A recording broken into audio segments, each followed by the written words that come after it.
Good morning again. This time I'm going to be talking about R. So, R is for reflect in March. And when we think about the word March, it's also a noun and a verb. As a noun, it is something that we do collectively in the, community, and we're doing it with other people. We are marching to a steady drum beat, perhaps, or sound. We're doing it all together, and everything is consistent. So, same thing with to march, the verb, we are marching together, and like I just described, you're moving all in, in the same steady beat and consistently. So, R stands for reflect. And I want to talk about how to reflect. When we say words like, oh, you should just be reflecting, sometimes it's beneficial to kind of break down what does that even look like? What are exercises that allow me to reflect? And one of them is peer feedback circles or, finding other people, because remember, March is usually in the company of others. Finding other people who are like minded, who are, either mentors or friends or people in your network that you just associate with, you're in the same spaces, get together regularly, and give each other feedback. And that's how you reflect, because you're being asked questions probably that make you have to ponder and think and consider things that have transpired recently or a long time ago. And it makes you have to question, decisions that you made and choices that you made.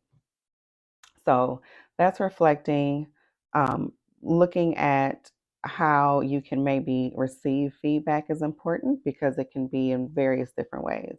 For instance, I have to be curious, right? I have to question, how can I get this information from people who are closest to you, like your friends.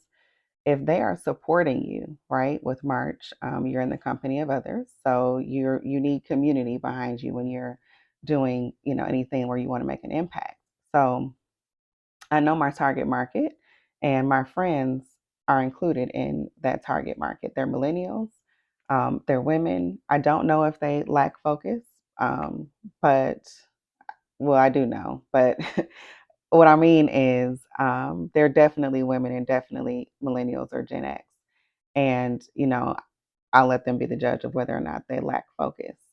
So when they are supporting me, that may look like a like on something I've posted on social media to kind of, make it, go a little further, which is really appreciated. But the other day, someone made a comment to me and said, oh, I'm not listening to it. I'm just liking it for you. And I'm like, okay. At the time, I didn't think anything of it. But as I reflected, I wondered, wait a minute, she's my market. So if she's not listening to what I'm posting, I want to understand why. Is it because she doesn't make the time for social media, which in this case, this person is not a social media person, doesn't have that as part of their life. So I have to ask, you know, is it because you're not interested? Is it because you started to watch it and then it wasn't interesting to you? And so you decided to, keep going and just, like it and move on?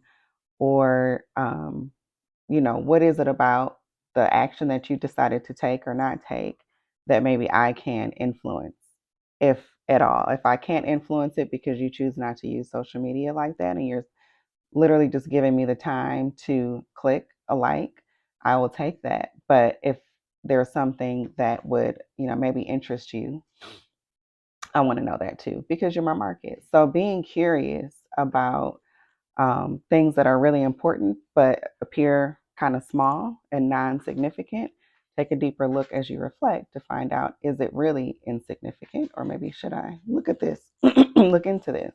Excuse me. All right. Thanks for hanging with me. If you're like me, you're my twin. So, hey, girl. And I'll see you all next time.